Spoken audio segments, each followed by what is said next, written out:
बच्चों, जैसा कि अभी तक हम लोग व्याकरण पढ़ रहे थे, व्याकरण में अर्थ की दृष्टि से वाक्य के भेद पढ़ रहे हैं। अभी तक हम लोगों ने इसके पहले वीडियो में वाक्य की परिभाषा, वाक्य के भेद और वाक्य के भेद में दो भेद होते हैं, रचना के आधार पर और अर्थ के आधार पर। तो रचना के आधार पर हम लोगों ने नहीं पढ़ा क्योंकि वो आपके 10th के सिलेबस में है, क्लास 10th के सिलेबस में, और क्लास 9th में अर्थ के आधार पर वाक्य के 8 भेद हैं। तो जिसके बारे में हम लोगों ने इसके पहले भी पढ़ चुके हैं कि अर्थ के आधार पर जो आपके 8 भेद हैं उसमें से हम लोग 4 भेद पढ़ चुके हैं। नंबर 1 कथनात्मक या विधानवाचक वाक्य, फिर सेकंड है नकारात्मक या निषेधवाची वाक्य, फिर थर्ड है आपका प्रश्नवाचक वाक्य, और फोर्थ है आज्ञार्थक या विधिवाचक वाक्य। जैसे कि आपको विशेष ध्यान देने वाली बात थी बेटा, हमने आपको बताया था कि प्रश्नवाचक वाक्य 2 प्रकार से किए जाते हैं। जब हमें हाँ या ना में उत्तर देना होता है तो ये वाक्य के पहले क्या लगकर प्रश्न किया जाता है, और अगर हमें वाक्य में पूरे वाक्य में आंसर देना होता है तो हम वाक्य प्रश्नवाचक जो है उस चिन्ह है, शब्द है, उसे हम वाक्य के बीच में लगाकर प्रश्न करते हैं। उसके बाद है आज्ञार्थक या विधिवाचक वाक्य। यहाँ पर आज्ञा, अनुमति, निर्देश, प्रार्थना या विनय आदि का भाव प्रकट होता हुए आज्ञार्थक वाक्य कहे जाते हैं। तो यहाँ बेटा प्रार्थना या विनय जो दिया हुआ है दोनों का अर्थ समान होता है, इसलिए आप इसमें कंफ्यूज मत होइएगा। उसके बाद है 5th नंबर पे विस्मयादि बोधक या मनोविगात्मक वाक्य। पहले इसकी परिभाषा हम लोग देख लेते हैं। जिन वाक्यों से आश्चर्य, विस्मय, हर्ष, शोक, घृणा आदि के भाव वक्ता द्वारा अचानक व्यक्त हो उन्हें विस्मयादि वाक्य कहे जाते हैं। जैसे हमारे मन में जो भाव होता है किसी वाक्य को सुनने के बाद, वही भाव हमारे मुंह से अचानक निकल जाता है। हमें इसके लिए सोचना नहीं पड़ता बेटा कि हमें किन वाक्यों के या किन शब्दों का प्रयोग करना है।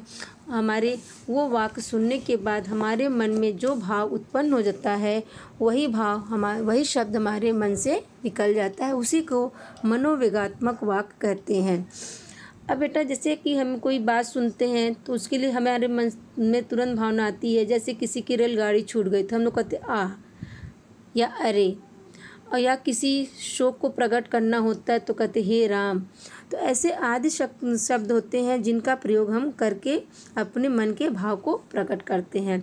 सबसे ज़्यादा आपको विशेष ध्यान देना होगा बेटा कि ये आपके कथनात्मक वाक्य होता है, और वाक्य के आरंभ में यानी वाक्य के पहले विस्मयादि बोधक के शब्द और उनके चिन्ह लगकर हम लोग विस्मयादि बोधक वाक्य बनाते हैं। और सब ये भी ध्यान देना होगा बेटा कि अगर हम विस्मयादि बोधक के शब्द और चिन्ह हटा दें तो वो आपका कथनात्मक वाक्य कहलाता है।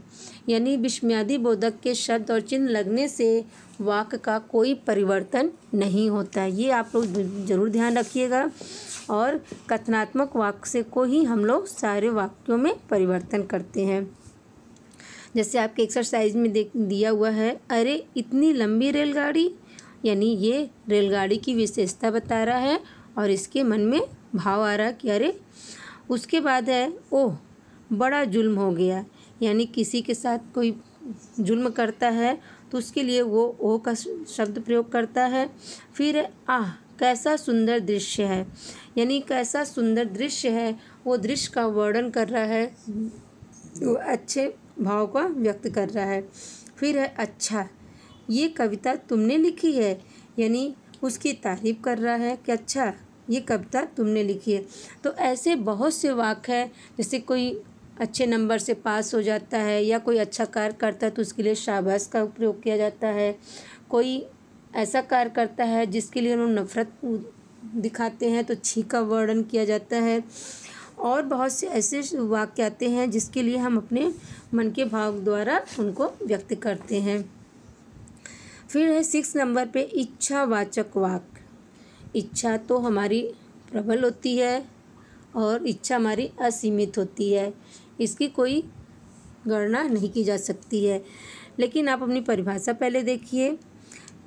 वक्ता की इच्छा, आशा या आशीर्वाद को व्यक्त करने वाले वाक्य इच्छावाचक वाक्य कहलाते हैं। जैसे आपकी यात्रा शुभ हो। दूसरा एक्सरसाइज है आज तो कहीं से पैसे मिल जाए। तीसरा है भगवान करे सब कुशल लौटे। यानी ये आपकी इच्छा तो अभी दूसरे के लिए है और इच्छा अपने लिए भी होती है। जैसे अच्छे कपड़े खरीदना, अच्छे कपड़े पहनना, अच्छी जगह घूमने जाना, दोस्तों के साथ मस्ती करना, यानी घर वालों के साथ मस्ती करना। तो ऐसी हमारी बहुत सी इच्छा होती है कि जो हमारे मन में पनपती रहती है और हम दूसरों के लिए भी इच्छा अपनी व्यक्त करते हैं। फिर उसी तरह है आपका 7 नंबर में संदेहवाचक वाक्य।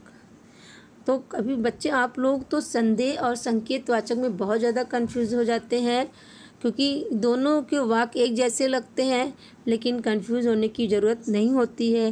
क्योंकि जहाँ पे संदेहवाचक होता है वहाँ पर संभवतः या शायद लग के वाक्य बनते हैं, और जहाँ पे संकेतवाचक के वाक्य होते हैं वहाँ पे यदि, अगर, तो, इसलिए, यथा, अथवा या यद्यपि, कदापि इन शब्दों का प्रयोग करके संकेतवाचक का प्रयोग किया जाता है। तो आइए सबसे पहले हम लोग संदेहवाचक देखते हैं। जिन वाक्यों में कार्य के होने में संदेह अथवा संभावना का बोध हो उन्हें संदेहवाचक वाक्य कहते हैं। जैसे संभवतः वह सुधर जाए। लेकिन यहाँ पर बच्चों हम ये कहेंगे कि हम लोगों को वो उस कार्य के बारे में पता नहीं होता है कि कार्य होगा या नहीं होगा, कि हम वहाँ जाएंगे कि नहीं जाएंगे। यानी जिस कार्य का हमें पता नहीं होता है उसके लिए हम लोग शायद या संभवतः का प्रयोग करते हैं। जैसे शायद कल स्कूल बंद हो, शायद कल हम लोग घूमने जाएं, शायद हम लोग ये कार्य करें, या ऐसे बहुत से वाक्य होते हैं जिसका हम संभवतः या शायद का लगाकर वाक्य को बनाते हैं। और संकेत में क्या होता है, संकेत आपका जो है वो वहाँ पर एक वाक्य दूसरे वाक्य पर निर्भर होता है। सबसे पहले हम लोग देखते हैं संकेतवाचक की परिभाषा। जिन वाक्यों से एक क्रिया के दूसरी क्रिया पर निर्भर होने का बोध हो, यानी यहाँ पर एक क्रिया दूसरे क्रिया पर निर्भर होता है बच्चों, उन्हें संकेतवाचक वाक्य कहते हैं। इन्हें हेतुवाचक वाक्य भी कहते हैं। इनसे कारण, शर्त आदि का बोध होता है, अतः इन्हें शर्तवाची वाक्य भी कहते हैं। जैसे वर्षा होती तो फसल अच्छी होती। तो यहाँ पे क्या बेटा कि अगर वर्षा अच्छी होगी तो फसल अच्छी होगी। तो यहाँ पर किसकी तरफ संकेत कर रहा है कि वर्षा अच्छी होगी तो फसल अच्छी होगी। तो यहाँ पर संकेत किया वर्षा पर कि वर्षा होगी तो फसल अच्छी होगी। सेकंड नंबर है एक्सरसाइज है, आप आते तो इतनी मुसीबत ना आती। यानी किसी व्यक्ति के लिए कहा जा रहा है कि अगर आप आते तो इतनी मुसीबत ना आती। तो यहाँ पर आपको कौन से शब्द लगकर एक वाक्य दूसरे वाक्य पर निर्भर कर रहा, तो उसी तरह है अगर वह कह देता तो मेरा काम बन जाता है। यानी अगर आप लोग किसी से कार्य की करने की बात करते हैं या जिससे हम लोग सोर्स लगाते हैं कि अगर वो कह देंगे तो हमारा काम आसानी से हो जाएगा। तो इसी को बेटा हम लोग संकेतवाचक वाक्य कहते हैं। और एक उदाहरण और है आपके बुक में, यदि तुम भी साथ चलोगे तो मुझे अच्छा लगेगा। यानी कभी कभी ऐसा कोई व्यक्ति होता है जिसके चलने से हमें अच्छा लगता है, तो हम लोग उसके लिए अपने संकेत करते हैं कि अगर तुम्हारे चलने से मुझे अच्छा लगेगा। तो ये तो बेटा आपके हो गए 8 भेद। और 8 भेद को अगर आप जो भी न समझ में आया हो तो उसे एक अपने कॉपी पे नोट करिएगा, हम लोग बाद में इसे डिस्कस कर लेंगे। और सभी के यानी 8 भेद के कम से कम 10 वाक्य अपने फेयर कॉपी में कर लीजिएगा। और जब ये चैप्टर कंप्लीट होगा तब हम इसका एक्सरसाइज आपको भेज देंगे और क्वेश्चन आंसर भी भेज देंगे ताकि आप उसको अपने फेयर कॉपी पे कर सकें। अब आइए देखते हैं रूपांतरण और रचनांतरण। रूपांतरण मतलब यानी किसी एक वाक्य को कैसे उसके रूप बदल देना। यानी जैसे कथनात्मक वाक्य है, और एक चीज़ आपको और बता दूं बेटा कि जो कथनात्मक वाक्य होता है वही आपका मुख्य वाक्य होता है, और बाकी जो वाक्य होते हैं हम लोग उन्हीं के द्वारा बनाते हैं। जैसे आपका दिया है, अर्थ की दृष्टि से वाक्य के 8 भेदों के बीच परस्पर रूपांतरण रचनांतरण किया जा सकता है। जैसे बच्चा खेल रहा है, तो बच्चा खेल रहा क्या है, वो आपका कथनात्मक वाक्य है। लेकिन अगर हम उसी को बनाते हैं, उसका परिवर्तन करते हैं कि बच्चा खेल नहीं रहा है, तो ये आपका निषेधवाचक हो जाएगा। और अगर उसी को दूसरे वाक्य में परिवर्तन करना होता है, क्या बच्चा खेल रहा है, ये आपका प्रश्नवाचक हो गया। इसी तरह आपके एक वाक्य को हम 8 प्रकार के भेदों को द्वारा बना सकते हैं, यानी एक वाक्य में पूरे 8 प्रकार के प्रयोग कर सकते हैं।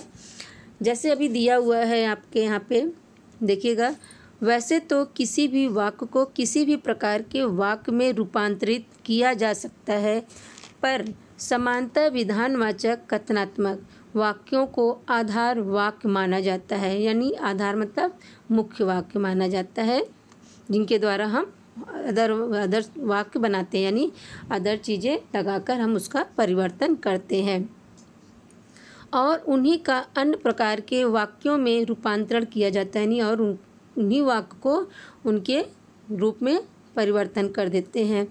इस प्रकार एक विधानवाचक वाक्य को लगभग सभी प्रकार के वाक्यों में रूपांतरित किया जा सकता है। एक उदाहरण हम बता दे रहे हैं आपको, उसके बाद हम लोग अगले वीडियो में देखेंगे। जैसे यहाँ पे है, राधिका कविता लिखती है, तो अब इसको हम दूसरे वाक्य में परिवर्तन कैसे करेंगे।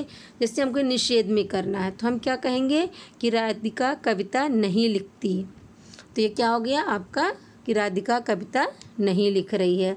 तो हम लोग किसको विशेष महत्व देंगे कि कथनात्मक वाक्य को। अगर हमारा कथनात्मक वाक्य एक स्पष्ट है, यानी इसका अर्थ आज से स्पष्ट हो रहा है, सार्थक शब्द है, सार्थक वाक्य है, तो हमारा वो वाक्य हर रूपों में, यानी हर 8 भेद है उनमें हम परिवर्तन कर सकते हैं। तो अभी तक हम लोगों ने 8 भेद पढ़ा ही है, और कैसे परिवर्तन करना है अभी हम लोग इसके बारे में अगले वीडियो में पढ़ेंगे। और अभी हम लोग ये भी पढ़ेंगे कि कैसे एक वाक्य दूसरे वाक्य में परिवर्तन करना है। जैसे विधानवाचक वाक्य से हम लोग आज्ञार्थक वाक्य कैसे बनाएंगे, विधानवाचक से प्रश्नवाचक कैसे बनाएंगे, तो अभी हम लोग परिवर्तन करना भी सीखेंगे। तो अभी तक आप लोग यहीं तक हम लोग पढ़ेंगे, और इसके आगे हम लोग बेटा अगले वीडियो में पढ़ेंगे। और कल हम उपसर्ग प्रत्यय समाज के एक्सरसाइज आपके पास भेज भी देंगे। जिनके पास बुक नहीं है वे फेयर कॉपी में कर लेंगे, और जिनके पास बुक है वो अपने बुक से करेंगे।